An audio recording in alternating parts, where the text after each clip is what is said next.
Bible Worm, reading the Bible with Bible Worm.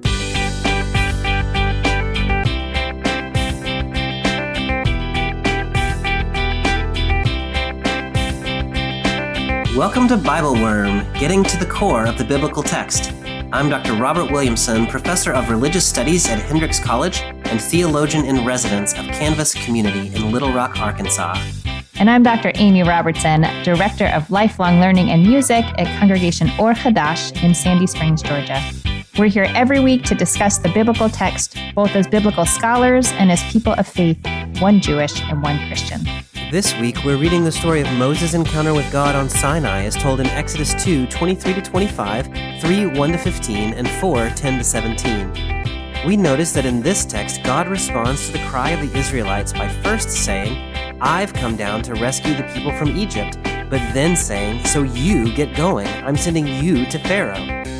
The way God works in the world, it seems, is through people like Moses, who pay attention to things that are on fire in the world and don't ignore them or run away from them.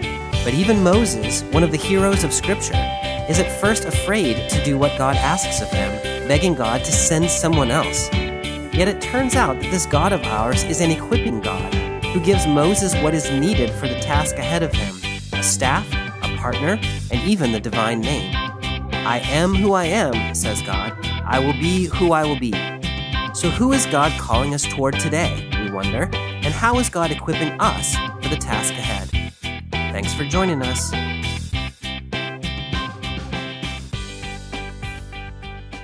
Hey, Amy, it's Bible Worm time. Hello, Bobby. What's new in your world? Here is what I want to tell you.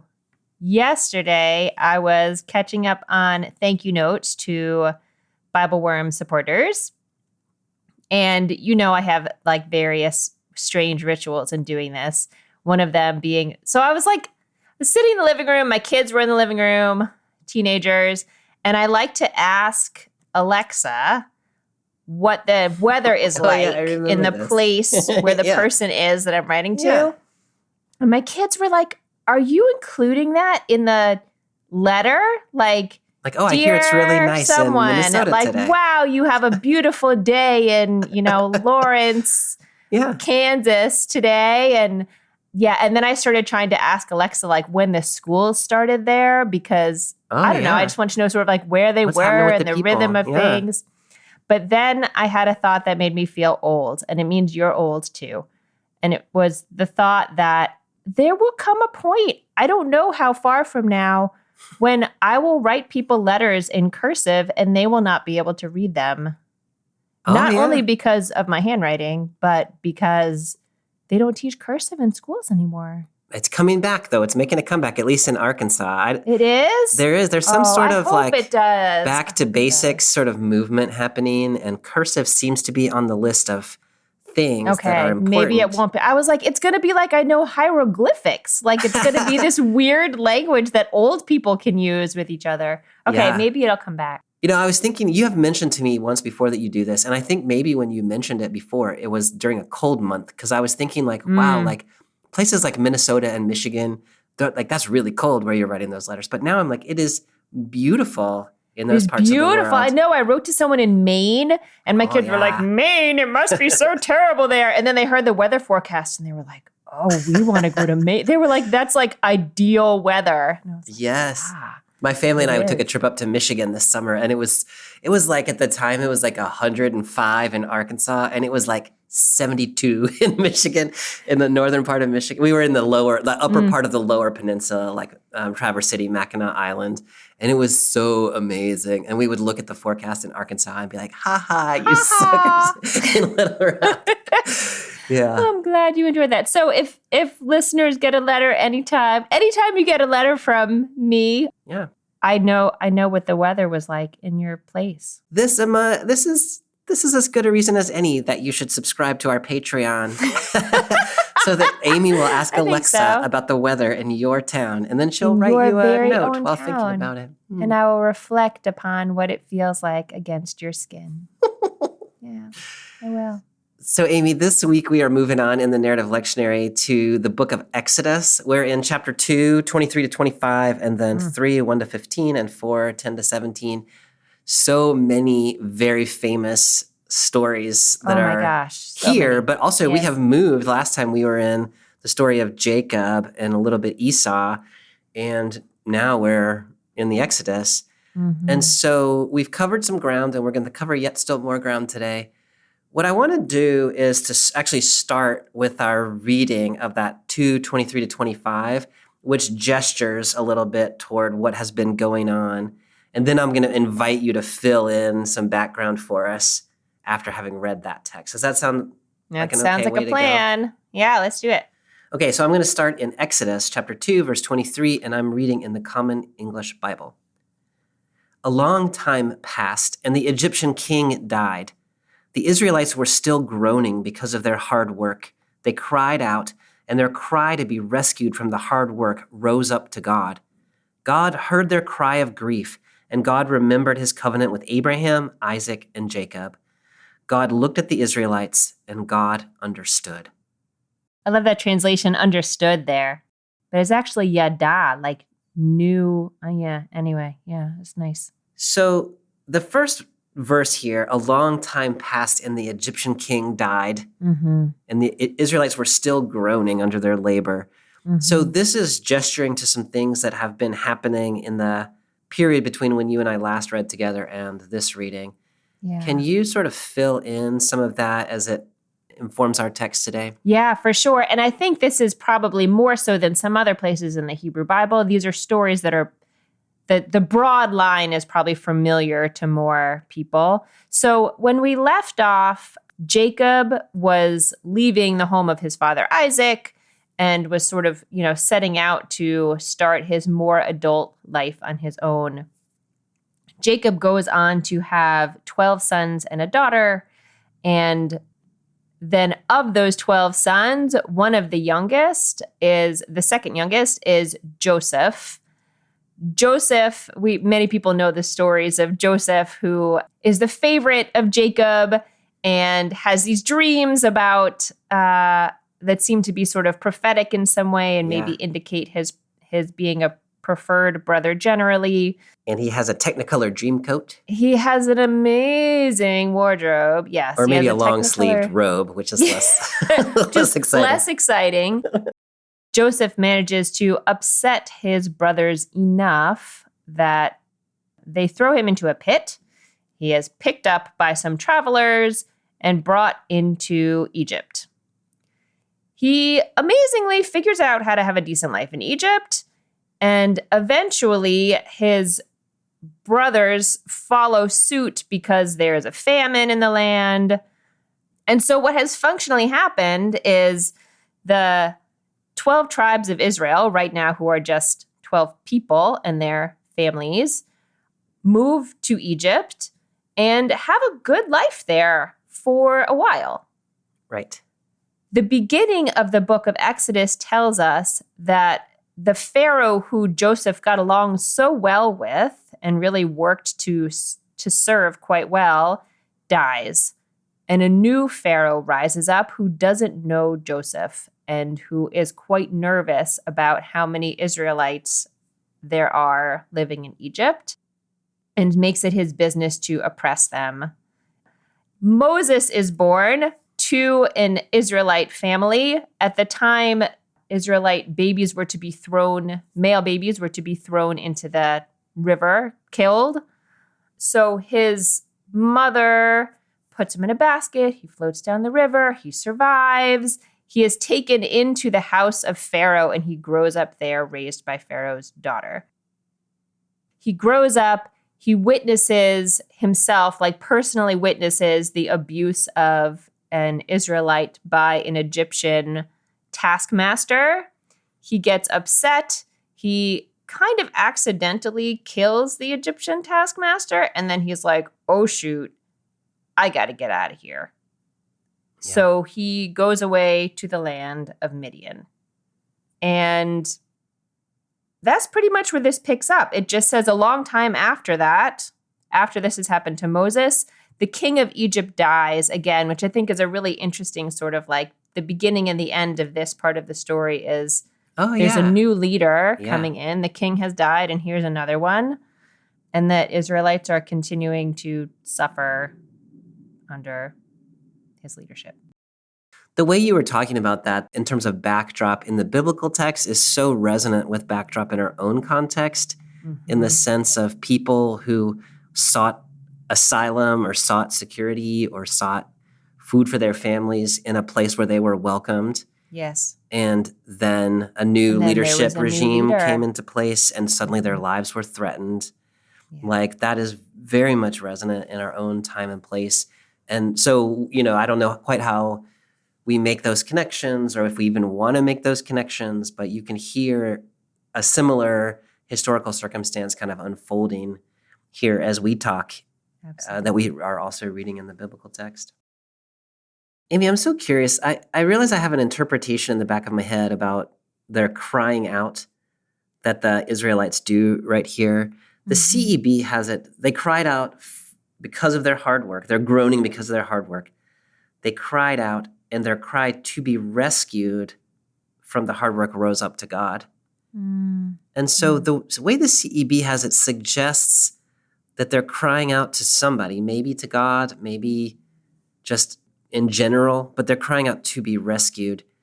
I had always read that as they cried out because of their hard work, but it wasn't a cry for rescue. It was just like a cry. Yeah. How do you think that it's like, is there a productive way to read that or a better way to read that in terms of they're just crying out because of their work, because it's so hard, or they're crying out to be rescued from their work? I guess I had read that a little bit in line with, the part before it, they were groaning under like this sort of like groaning and crying out. So I read it as an expression of like pain and as, anguish that is born of the hard work.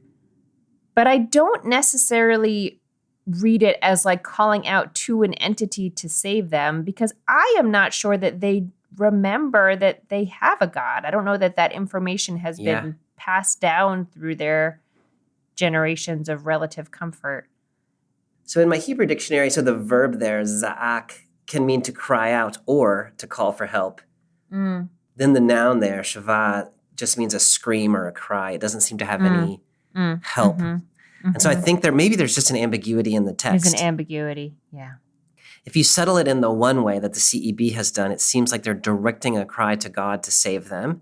Yes. Which is kind of interesting in its own way, right? Like their situation has become too much for them to bear, and so they cry out to one who has the power to free them. If you read it the other way, that they're just crying out because their work is so unbearable, but they're not directing it anywhere, and they're not asking for anything. They're just kind of saying, more like a lament. Yeah.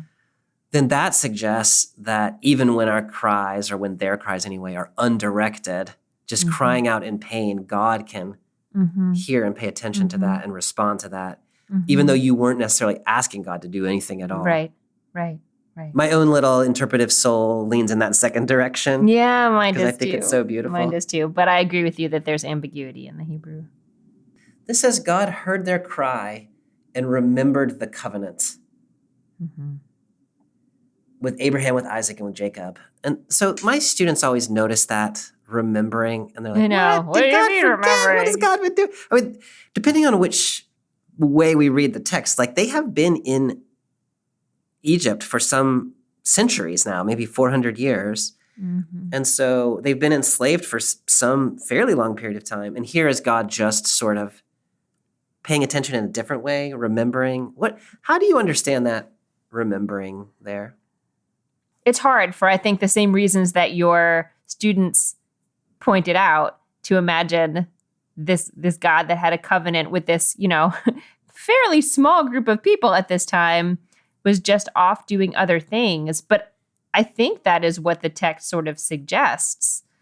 What is striking me today in that is this verb, vayizkor, like is so often in the biblical text, the Israelites are commanded to remember the covenant. And here is this moment that like God's self has forgotten it and then remembers. I mean, it doesn't say forget. It leaves out the forget part, but I think that's implied.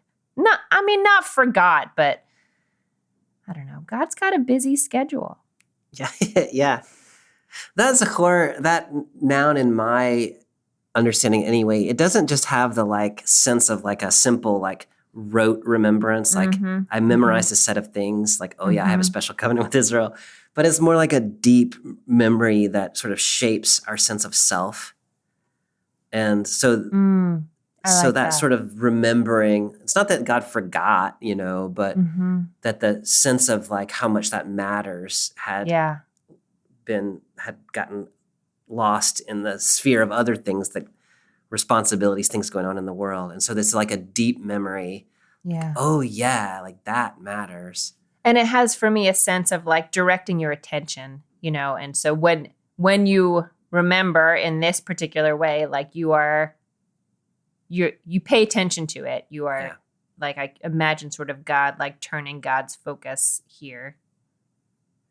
What God remembers right here is, I mean, it is Israel, but it's specifically, it's the covenant with Abraham, Isaac, and Jacob. So like the response to this people, Israel, is specific to a promise of some sort that God has made that we've read a couple versions of to those three ancestors. Yeah. How do you think about that remembering of the covenant in particular? That's a great question.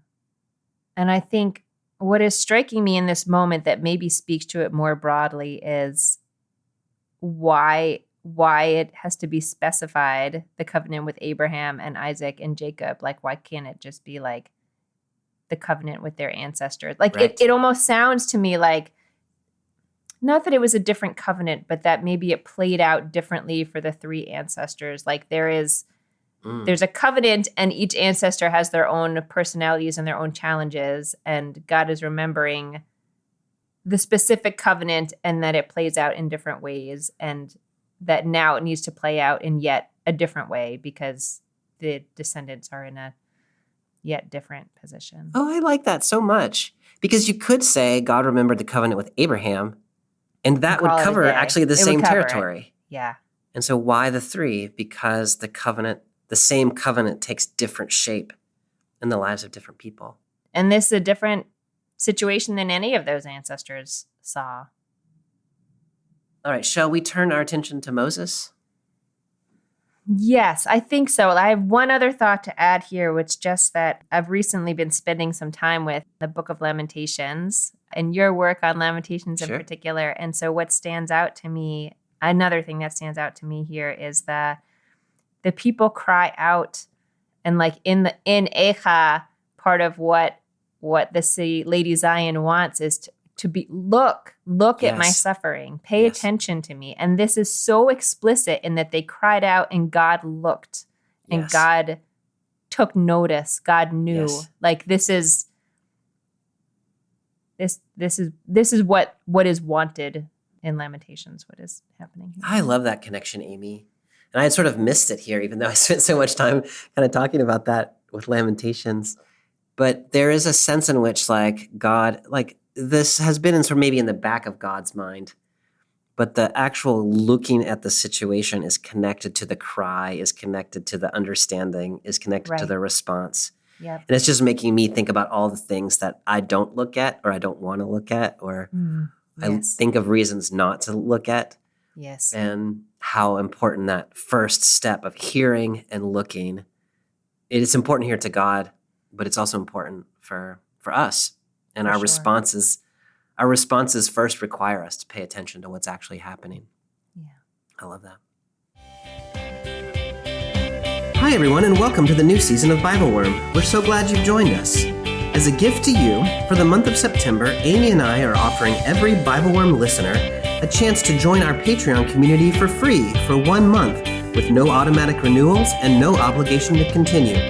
You'll receive the podcast a week before everyone else, full liturgies written by our friend Terry Peterson, video Bible studies with discussion questions led by yours truly, and a monthly visit with the Bible Worm Collaborative to explore texts upcoming in the Narrative Lectionary. If you've ever wanted to try our Patreon, or if you're just hearing about it for the first time, here's your chance. To join the Bible Worm Patreon for free, just look for the gift link on our Facebook page, in the Narrative Lectionary Facebook group, or in the description of this episode on your podcast application or at BibleWormPodcast.com. Join anytime between now and the end of September to receive your 1 month free. We hope to see you soon, and thanks for listening to Bible Worm. Now, back to this week's episode.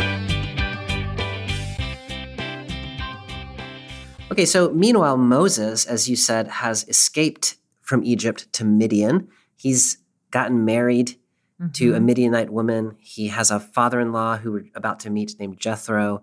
He's just living a life as a shepherd in Midian.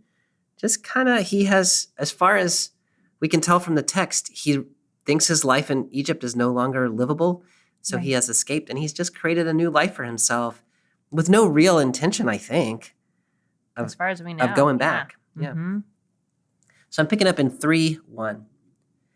Moses was taking care of the flock of his father-in-law Jethro, Midian's priest. He led his flock out to the edge of the desert, and he came to God's mountain called Horeb. The Lord's messenger appeared to him in a flame of fire in the middle of a bush. Moses saw that the bush was in flames, but it didn't burn up. Then Moses said to himself, "Let me check out this amazing sight and find out why the bush isn't burning up." When the Lord saw that he was coming to look, God called to him out of the bush, "Moses, Moses." Moses said, "I'm here." Then the Lord said, "Don't come any closer. Take off your sandals, because you are standing on holy ground." He continued, "I am the God of your father, Abraham's God, Isaac's God, and Jacob's God." Moses hid his face because he was afraid to look at God. Then the Lord said, "I've clearly seen my people oppressed in Egypt. I've heard their cry of injustice because of their slave masters. I know about their pain. I have come down to rescue them from the Egyptians in order to take them out of the land and bring them to a good and broad land, a land that's full of milk and honey, a place where the Canaanites, the Hittites, the Amorites, the Perizzites, the Hivites, and the Jebusites all live. Now the Israelites' cries of injustice have reached me. I've seen just how much the Egyptians have oppressed them. So get going. I'm sending you to Pharaoh to bring my people, the Israelites, out of Egypt." But Moses said to God, "Who am I to go to Pharaoh and to bring the Israelites out of Egypt?" God said, "I'll be with you, and this will show you that I'm the one who sent you. After you bring the people out of Egypt, you will come back here and worship God on this mountain." So, Amy, this text starts out by talking about Moses came to God's mountain. The narrator is telling us that this is God's mountain, but it's not clear to me who in the text, if anybody, knows that this is God's mountain. Do you know what I mean? Like, does Jethro know? Does Moses know? Do you have a way of reading? Like, is this information the reader has that nobody else has? Or do you think it was like, oh, Moses is going to take the sheep out to God's mountain? I have never thought about that question before, Bobby, but I think I do read it as this is something the reader knows that people in the story don't know. I don't know if I have a great reason for that. I mean, I think I sort of imagine he's, tending the sheep. He drives them into the wilderness, like into this wide open space. Yeah. And so then I just imagine that who knows what's going to happen in the wide open space. And what happens is they come upon the mountain of God. How do you understand it? I like that interpretation a lot, Amy. There are people who read this as this was a holy mountain to the Midianites. And so Jethro would have known it was a holy mountain, and maybe Moses would have known it was a holy mountain. That takes you in a particular kind of a direction where the Midianites knew a holy place that the Israelite character didn't know. And there's some stuff you can do with that that's kind of interesting. Yeah. I myself am more persuaded by the reading you've offered, which is that this mountain is just a mountain, as far as anybody knows. And it turns out, maybe it's already holy to God, or maybe it's just a mountain and it becomes a holy mountain later. And so the reader knows, like, oh, that's the holy mountain of God, but it wasn't holy until this story happened. That's kind of the way that I read it. And if you read it that way, it connects us to what we were talking about in the last text, in which the place where Jacob lay down became Bethel, like the holy place of God. I sort of see that as like this was just a place, and God appeared there, and now it's a holy place. And then that gives it significance, yeah. So we know it as the holy mountain of God, but it would not have been known that way then. The name Horeb is related to the word for desolation or wilderness or something. And so, like, I kind of like that, like this is desolate mountain, like almost in the sense of like, of all the places in the world where you might expect God to be, this is not that. This is not what you would suggest. Yeah. Yeah. Can you talk a little bit about Horeb, Sinai? Well, I'll tell you what I was thinking as I was reading this in particular. Horeb, Sinai, still now, I mean, unless the archaeology has been updated. Last time I was really sort of in the world of archaeology, we don't know where these mountains are. Like, there's some people who claim to, claim to know. Yeah, on a camel. Cool. But I feel like that's part of the magic of it for me. Like, there's this tradition in Judaism that is so like evocative for me, is that the desert itself is ownerless, is hefker. And so that is where God appears because it is ownerless, because it is desolate, because I don't know, you never know which mountain it's going to be. I think that's a beautiful way to think about it. I love that way of thinking about it, Amy. And Egypt is crowded with gods. And they're the official gods. They're the gods that control everything, the gods who the pharaohs have their allegiance to. And, so in the official apparatus, there's no space for a new god to show up to somebody, maybe. And so in those spaces where the official gods are not present, that's where God chooses to intervene. I think that lends itself to that kind of reading as well. It's interesting that Moses meets him there, like Moses having left also the whole apparatus of Egypt. Like there's a whole thing you could do there too. Like he had to get out of his like privileged position in the palace in order to encounter God in the desolation. Verse 2 says the messenger of the Lord appeared to Moses. Verse 4 then says, when the Lord saw that he was coming to look. And so I just want to point that out by way of saying the messenger of God or the angel of God and God's self are very closely aligned in these texts in Genesis and Exodus. Yes. And so I think we should just read that as God. Yeah. Does that sound fair to you? I think that's right. I mean, you're right. It happens multiple times in these early biblical texts that a messenger of God turns out to be God. Or in the next verse, it just has turned into God. So. Or maybe the messenger goes and lights the bush on fire, and then when God sees the response, God's like, okay, this is worth my time. Yeah, right. You could probably read it that way, too. Yeah. So the way this happens is there is a bush that is burning, but it doesn't burn up, and Moses notices it and becomes curious about why the bush isn't burning up. And when God sees Moses stopping to check out the bush, God speaks to Moses. You could imagine lots of other ways that story could happen, where God just like shows up in just like appears coming up and down on an escalator, say. Yeah. And is like, hey, Moses. So what do you make of this particular interaction between God and Moses as a way of initiating this relationship? I know I have said before on this podcast, because I often think of this as a way of sort of, like you would have to look at the bush for a minute to know it is not being consumed. If you just see something on fire, quickly, you have to stop. You have to be paying enough attention and willing to stop and look at things to encounter the holiness that might be present in it. I think that is still good. That is the way that I have read it for many years. This year, I will tell you, I am also thinking about an interpretation that I read by a thinker named Tova Spitzer, that Moses is coming from a situation in Egypt where his own sort of fieriness, his own passion, which was a good and sort of right-headed passion.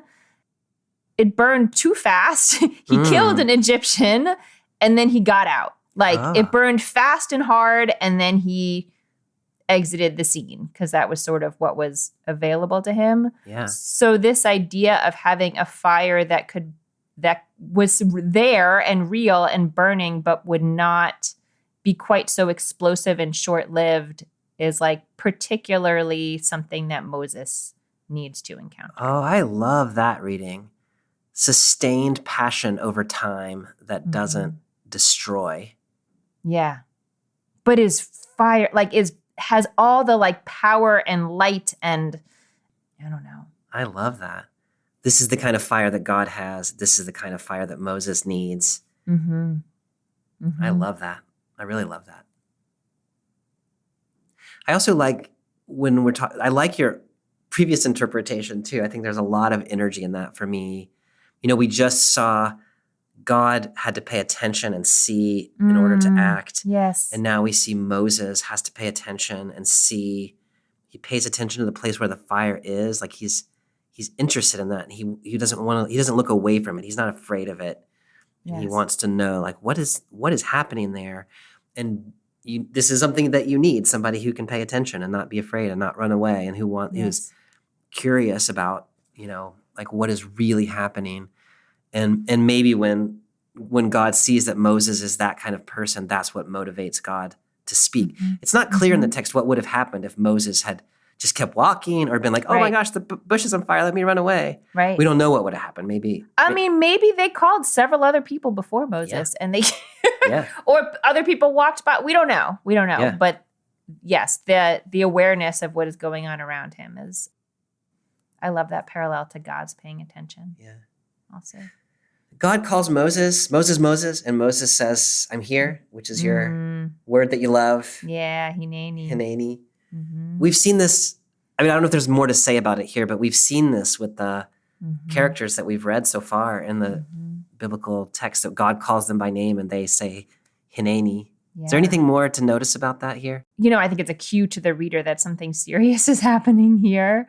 I think it indicates to me that even though maybe Moses doesn't know that this is God speaking, maybe Moses doesn't have a relationship with God at this time, it's not totally clear. Moses is in some way captivated or enthralled by this in a way that has his full attention. You were talking about how maybe Moses doesn't know God or doesn't quite know what he's looking at. And it's when God says, I'm the God of your father. And then Abraham's God, Isaac's God, Jacob's God. So God names the people who do know God. Yes. And then Moses hides his face. That's right. Moses was just gazing at the flame, and now. Yes. And it says he hid his face because he was afraid to look at God. That's right. And so something in there he has come to know who he's talking to. That's so interesting. And then he can't look at it. He's been captivated. He's been standing right here. He's been looking at it. He's fine. Yeah. He's clearly fine. Yeah. And then as soon as he knows what it is, who it is that he is speaking with, he's afraid. That's so human. I also love that, God's identifying with past people, previous generations, and Moses understands the connection. And so the basis of their relationship at this moment is they know the same people, right? And I just think that's such an interesting they have shared Facebook friends. Yeah. Yeah. There's also this line here where God says, this ground is holy, take off your sandals. And nobody knew the ground was holy, and now the ground is sanctified. Yeah. Nobody knew the flame was God, but now they know. And so, it's holiness is revealed sort of in bits and pieces, and you respond at the time, but before it may not have been possible to know. I love that. And I think it goes back to this idea that you find out about the holiness. The holiness is revealed to you when you start to pay attention. Yeah. It's the holiness is not going to put on the holiness show for you, and that's going to make you stop. Yeah. You have to be looking for it. I like that. Because God was there in the flame, and so the ground was already holy, but you didn't know that. I like that a lot. Amy, one of the things that I like in this text is God says, seen the oppression of my people. I've come down to rescue them. And then in verse 10, so you get going. It was like, I'm going to do this thing. It's your job, buddy. Yeah. So that like that connection between God saying, I'm going to do some things, so you better get a move on. Can you unpack that a little bit? I mean, it's just so like in the Hebrew, I feel like it's even a little more pointed because both of those verses start with the atah, like now, here I am. I have heard this thing and, whatever. Now, you go do something. Yeah. You're going to do something about it. It just underscores for me the like incredible extent to which God's life, for lack of a better word, is intertwined with humans. Like when God has an experience and sees something that means something directly for us. So the fact that God has come to know the oppression of the Israelites means that whoever it is God calls is going to have to respond to that. Like there's just, I don't know, there's a real closeness between humans and God here. God is not just like up in the sky acting on God's own. I love that. And I really love the movement in this text from the people cry out, gets God's attention. God shows up and a person pays attention, and then that person gets sent in God's behalf to liberate people. Yeah. And, in our culture, there's this like something terrible happens and people say, we're offering our thoughts and prayers. Yeah. And people will often, like in my Facebook feed or whatever, be like, oh, your thoughts and prayers, like they're not good for anything. Yeah. But that's not exactly what this text is saying. In this text, the cry matters. The prayer matters. Yes. It's just that the prayer is not the end of the move, right? The end of the motion. It's the prayer goes to God. God calls a person. The person responds. That's right. So prayer absolutely matters. The cry absolutely matters. But then the circle's got to be completed to God calling Moses here, calling a person, and saying, "Okay, I heard the cry, and so I'm sending you." Yeah. And if you're gonna pray the prayer, you've got to also be paying attention to the call that might come from it. Mm-hmm. The promise that God makes here is to take them out of a land where they have been exploited and oppressed and have not had enough, and take them to a good and broad land full of milk and honey.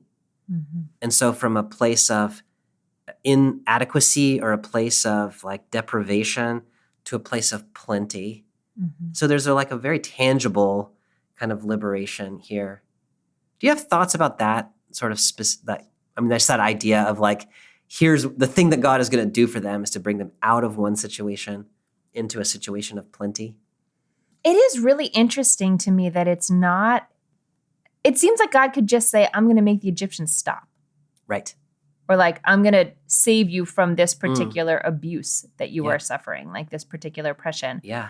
But the language here, like, I'm going to come down, God says, to take them from the hand of Egypt, Mitzrayim, which means like the narrow place, from this like tight and constricted way of their lives, and then bring them up, literally bring them up to this spaciousness. I mean, I think there's just, I love that. Like metaphorically, to think of going from a place of like tight constriction to spaciousness and enough. Like the land is flowing with resources and it has plenty of space. And it's when you think about redemption as like, what do you need in order to be your fullest God-created self in the world?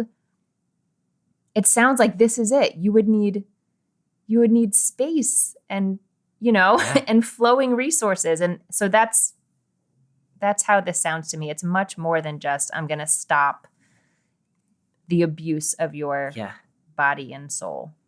Yes. Or I'm going to raise up another Pharaoh, or we're going to have an election and elect that. Yeah, exactly. There were a lot of ways God could have gone about this. Yeah. Mm-hmm. I really love that, Amy. And it reminds me of, you were commenting a couple of weeks ago about Walter Brueggemann talking about totalism. Oh, I drawing love on that. Emmanuel Levinas and the idea Yes. that the regime wants you to think like it is the only thing that is possible. It is very narrow, right? Yes. You only have limited moves you can make within the current regime. And this text and the way you're reading it, I love, is to say, in fact, there's a whole other spacious place beyond the regime. And we can think about this literally, like this land, that land, but we can also think of it metaphorically, as you're suggesting, that there's a spaciousness in God's liberation that the regime does not want you to, the empire does not want you to be able to see. Yeah. Yes. Amy, along those lines, the place full of milk and honey is said to be a place where already Canaanites, Hittites, Amorites, Perizzites, Hivites, and Jebusites are living. So, the biblical text later on is going to come to see those peoples as threats in some way to the thriving of the people of Israel. But it's so interesting to me here that that's not said in the text. It's not you're going to come displace those people. No. It's they're already living there, and you're going to go live there too. Right. It just sounds like a description of the land that you're going to. It doesn't sound like, there's no militarism. There's no displacement. Along the way lines that you were reading, that we've had a place in Egypt where the Pharaoh has been worried, like, we can't live there and have you live here, so we have to enslave you. And this invitation to this new place seems to be saying the spaciousness is enough, not only for you, but also for you to have neighbors who also have enough. And this moment in time seems to be the flowing of the milk and honey. That land has enough space for everybody. Yes. That's going to get complicated later on. It is. As we move toward Joshua, We'll stay especially. in this moment as long as we can. Yeah. Amy, this where God says, look, here's going to be the sign for you. When it's all said and done and you come back here, that's your sign. I remember in my head, I hear Amy saying, that's the worst sign ever. It's like the way you'll know this is true. And actually, now that we're saying that, it reminds me a little bit of Jacob being like, hey, God, if you bring me back here, then you'll be my God. Now God's like, okay, fine. You want a sign? That's interesting, actually. Maybe God learned from Jacob that this is what it's supposed to look like. Yeah. Yeah. It is the worst sign ever. But I also think there's something real about it. Like, yes. Maybe you never really know for sure that what you're doing is the thing you're supposed to be doing until all is said and done, and you can look back on it and say, yep, that was it. That was God. And it would be nice to know in the middle of the thing. That's beautiful. Yeah. That's really beautiful. That's so true to life that most of the time you don't know when you're doing it. All right, Amy, I want to move us on to this next section. So Moses has raised one objection. Who am I to go? And God says, I'll be with you, and explains how Moses will know that. Moses then raises a second objection in verse 13. If I now come to the Israelites and say to them, the God of your ancestors has sent me to you, they are going to ask me, what's this God's name? What am I supposed to say to them? God said to Moses, I am who I am. So say to the Israelites, I am has sent me to you. God continued, say to the Israelites, the Lord, the God of your ancestors, Abraham's God, Isaac's God, and Jacob's God, has sent me to you. This is my name forever. This is how all generations will remember me. Can you first talk to me a little bit about Moses' question? Like, why does he think they're not going to know who sent him? I mean, Again, there's a gap in the biblical text. So what we know is that things were okay when they moved when the Israelites came to Egypt, and then things were profoundly not okay for hundreds of years under this. They were enslaved. And during that time, we don't know anything about how they talked about God or didn't talk about God. It seems to me here that there's no, like, this asking for their name is a very sort of like in the ancient Near East, like God's had a name that you could call upon the name of a particular God. And so just to say the God of your father's house, I don't know if it's sort of like they want further evidence. Like they, if you don't even know the God's name, then we know you're not telling the truth. Yeah. Or something like that. Yeah. I mean, it just makes me think like Moses has now had this like sensory embodied, like mind-blowingly profound encounter with the divine. And now he has to go back to people who have not. Right. And get them to do something terrifying Yes. using only words. Well, I mean, it turns out to be more than words, but like Yes. he's imagining it's going to be words. He's imagining I'm going to have to make a case for them that they should do this. And so the most powerful thing I can have is your name. I really love that, Amy. And, God has just introduced God's self to Moses by saying, I'm the God of Abraham, Isaac, and Jacob. Mhm. And God's going to say that yet again, Mhm. right? Like you Mhm. tell them, I'm That's the God right. of your ancestors. But in the middle, you're exactly right. Moses wants more and God gives more, which is not just the relationships God has had in the past, but also God's actual name. God's name is so interesting. Ehya Asher Ehya. Yeah. Translated here, I am who I am. Yeah. So tell them Ehya, I am, has sent. Mm. How do you think about that? Like God's name is a verb of being Yeah. that can be translated in the present tense, I am. It can also be translated in the future tense, I will be. Mhm. How do you think of God's name being a being verb? Well, one thing that I noticed this year that I don't know if I've noticed before is I'm the God of your father's house is looking in the past. Like this is the history. Yeah. And then Ehya Asher Ehya, yes, it is present and future. It is not past. And I feel like there's just this sense in it of like, sometimes a God's name says something about their particular power or what you might expect from them in the world or what their sort of point of focus is or something like that. Yeah. This God's name, it just, Yeah. I don't know. In Hebrew, we have this phrase for God, the Ein Od. Like there is nothing else. Like it just, it is not something you can capture very well with words, but it is, I don't know, like a statement like I exist and just the very fact that I exist is all there is to say about it. Like, I don't know. How are you thinking about it? I mean, I know love you that think so about this much. all the time, but how are you thinking about it this year? What you were saying about the past reference to the ancestors and then the present future, it reminded me of a conversation we had about Revelation that gestured toward this text. In Revelation, God is the one who was and is to come. And we talked about the timelessness of that. Mm-hmm. And this text, I think, is saying that as well. Like, here's how you've known me. I am, I will be. I love that, like, some gods are confined, right? This is the sun god. This is the god of war. This is whatever. And God just being a verb of being, you haven't constrained God in any way, right? Mm-hmm. And so God cannot be sort of confined or summarized or controlled, limited in that kind of way.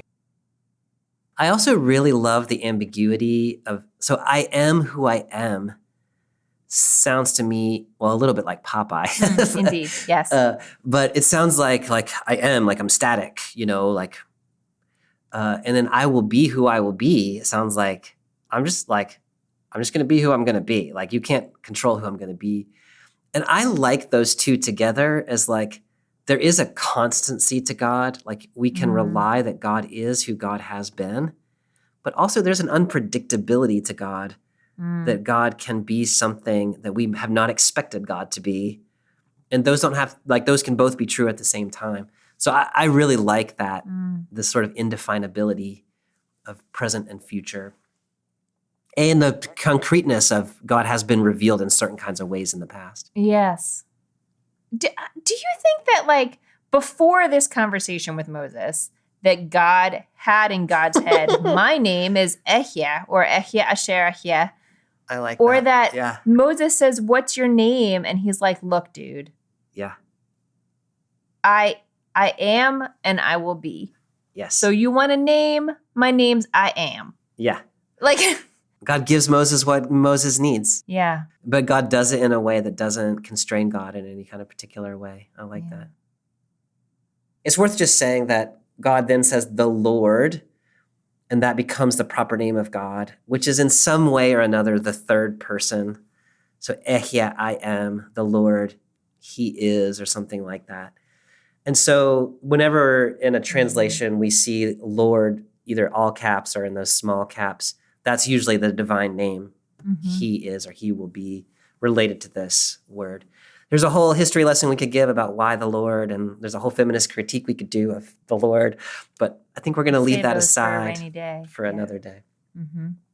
So Moses has raised another objection, and then God has given a name. When we skip down to chapter 4, we find Moses giving yet still more objections. What if they don't believe me? And then he gets a cool little staff that turns into a snake, and his skin turns leprous. It comes back. Yeah. Picking up in verse 10, Moses said to the Lord, "My Lord, I have never been able to speak well, not yesterday, not the day before, and certainly not now, since you've been talking to your servant. I have a slow mouth and a thick tongue." Then the Lord said to him, "Who gives people the ability to speak? Who's responsible for making them unable to speak or hard of hearing, sighted or blind? Isn't it I, the Lord? Now go, I'll help you speak, and I'll teach you what you should say." But Moses said, "Please, my Lord, just send someone else." Then the Lord got angry at Moses and said, "What about your brother Aaron the Levite? I know he can speak very well. He's on his way out to meet you now, and he's looking forward to seeing you. Speak to him and tell him what he's supposed to say. I'll help both of you speak, and I'll teach both of you what to do. Aaron will speak for you to the people. He'll be a spokesperson for you, and you will be like God for him. Take this shepherd's rod with you too, so that you can do the signs." So Moses, he's the great hero of the Hebrew scriptures. And here we find him repeatedly Yeah. naming reasons why he doesn't think he can do what God is asking him to do. Just thinking about that in general, how do you interpret, or what do you do with that character of Moses as kind of pushing God about whether he can actually do what God has asked him to do? I mean, Moses is known within my community for his great humility. And I think if you have any sense of like the magnitude of what God's asking, you should doubt your capacities. Now, as God points out, like what Moses is, he's great with humility. He seems to be great with sort of understanding the magnitude of the situation. The sort of like faith piece that like God's got you. You're not, like we are connected, and God's not just going to send you off on a mission and you're going to have to figure out how to do it. I think that's the growing edge here. And the last time Moses tried to take something into his own hands, it didn't go great. Right. But I love God's response, which is sort of like, "You think I don't know how you talk? Yeah. Like, I made you." Yeah. Like, it's so interesting to me, if you read this whole little section, the progression is sort of like, okay, they're not going to believe me, or what can you, like, and then it moves here to Moses saying, I actually don't have this ability. And you get this sense that maybe he got made fun of in grade school or something for being a slow talker. Like, this seems to be kind of deep in him. Like, I don't have good words. I'm not going to be able to do this. So it's become very personal. Yeah. And one of the things I love about it is God is saying, yeah, like, I made you, I know you, but also every step along the way, God is responding to the objection Moses makes. Like, yes, I'll be with you. I'll speak for you. I'll tell you what to say. I'll give you the staff. I'll give you my name. And so God is not, until the very end, seeming to be frustrated by Moses, but is meeting the objections with, okay, if that's what you need. Here's what you need. Right. Here's what you need to be able to get to the next thing. I wonder how often that's really, it again seems so human that like you come up with all these sort of reasons that something's not going to work. And when you drill down to it far enough, it's like, I don't have the capacity to do this. Yeah, I like that. you start by thinking externally, and then eventually and you then can come to even own when it. you deal with all those things, it turns out to be about yourself. But even when it says Adonai became angry with Moses, he doesn't. It's not like he yells at him. He just is like, this is a very gentle anger. Yeah. He just So says, "Your that brother's happens- coming. He is going to be so happy to see you. It's going to be great." Yeah. God gets angry. Like we've been going on for a chapter and a half. God finally gets angry when Moses says, just send somebody else. Mm-hmm. And which is a different kind of a thing. Before it's been like, okay, That's right. I'm imagining myself going, but. And God has met him every time. And then Moses is like, you know what? Just Right. leave me out of it. Right. And that's the thing that God has this reaction to. Yeah. But you're right. God's anger is still an equipping anger. It's like, Yes. Yeah. fine, you don't have to go alone. I'll send you with somebody. Mhm. And now we're done having this conversation. Right. Time for you to I'll go. talk to you. You talk to your brother. Yeah. Mm-hmm. Do you make anything of the like final sort of move God makes, the final thing God offers Moses is another person? Now I do. I mean, I just yesterday was talking with a teenager about that text where Moses later in Exodus, where Moses really wants to see God's face. Like things have gotten really stressful, and Moses is like, "I just need to know that you're there." Mm-hmm. And this feels like sort of an earlier step of that. Like, yes, faith in God. Yes, God is your partner. Yes, all of those things. And we are humans. And so to be the only human, it's sort of doing this work, this representation of the divine, like this is a crazy thing to ask one human to do. Yeah, we really are. Like our spirits are strengthened. And also there are lots of practical reasons, but our spirits are strengthened by other people. Because the sense here is that God thinks Moses could do it. Yes. But the way Moses is going to do it is by having community, at least one other person. Mm-hmm. Moses is going to do some things for Aaron. Aaron is going to do some things that Moses is uncomfortable doing.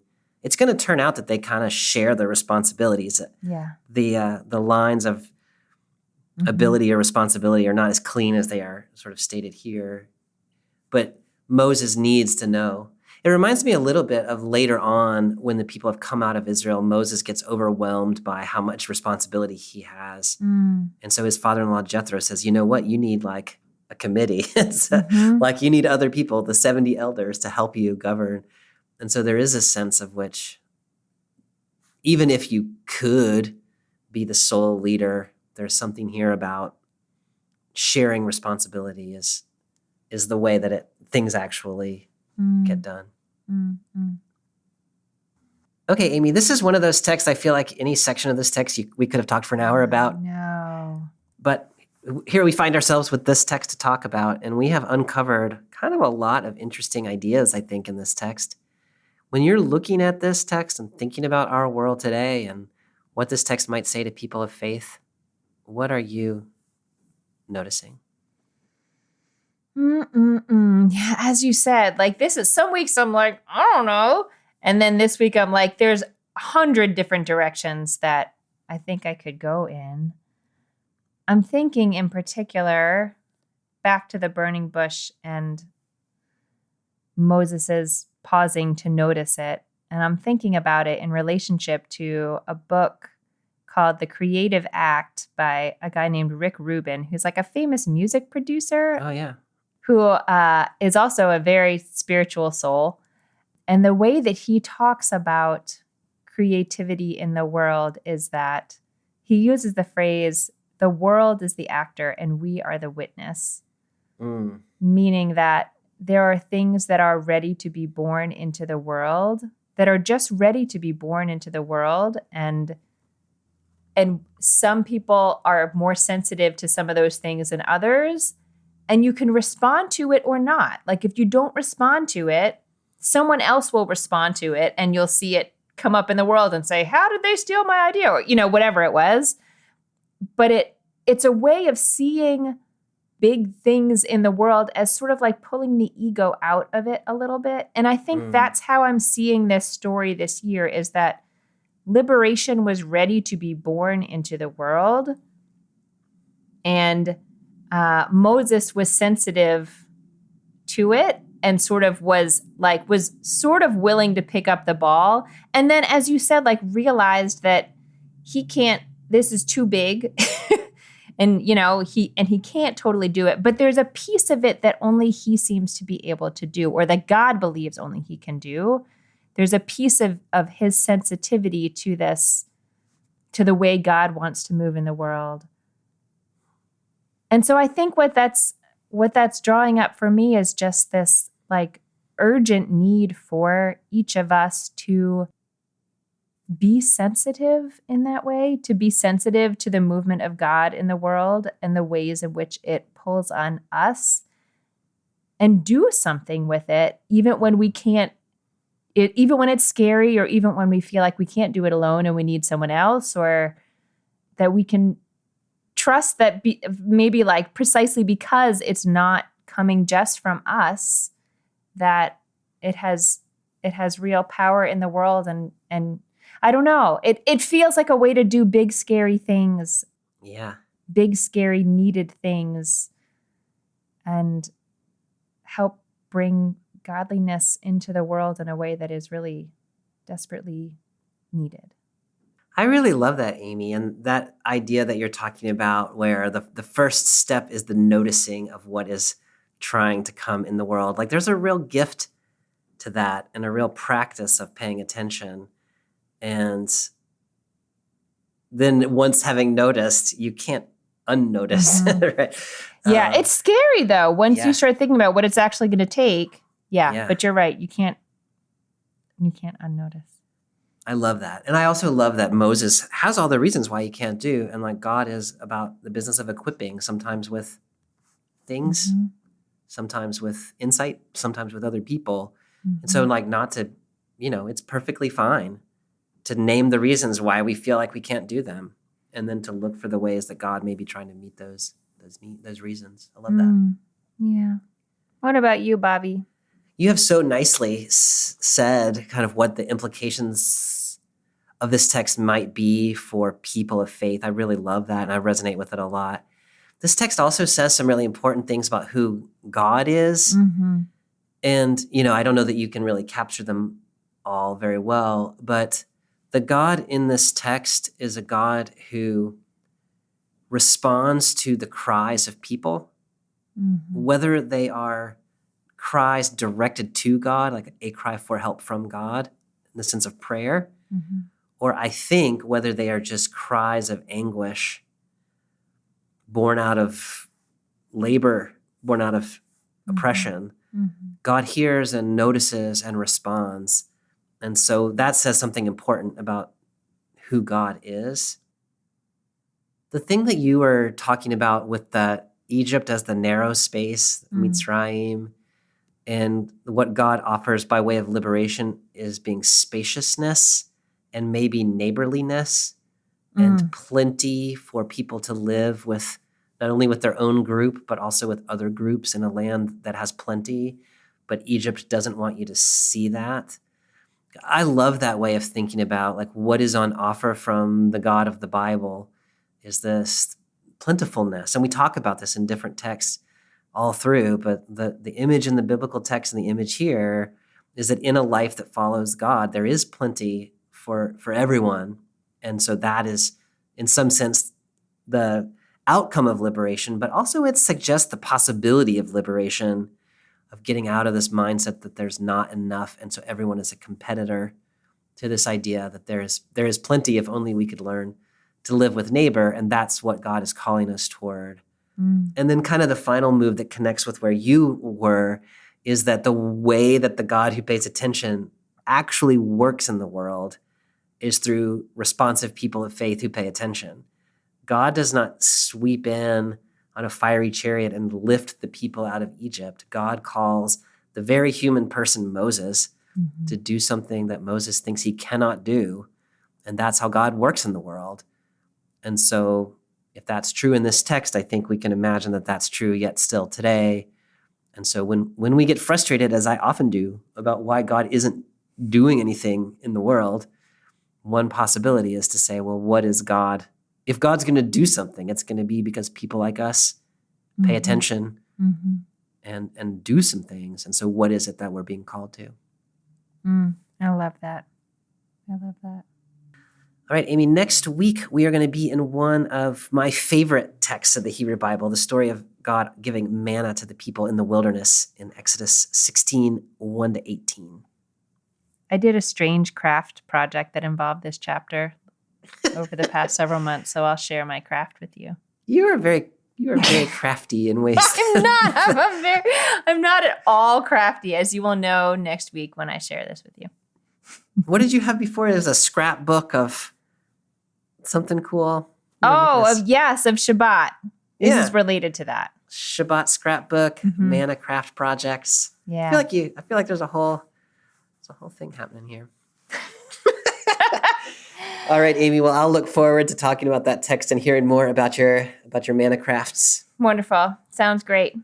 It's good to see you. See you next time. See you next time. Bye. Bye.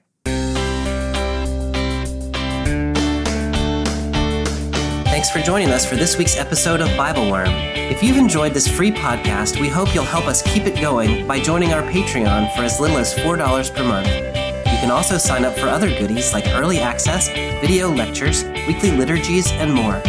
Visit patreon.com/BibleWormPodcast for details. Bible Worm is produced and edited by Bobby Williamson.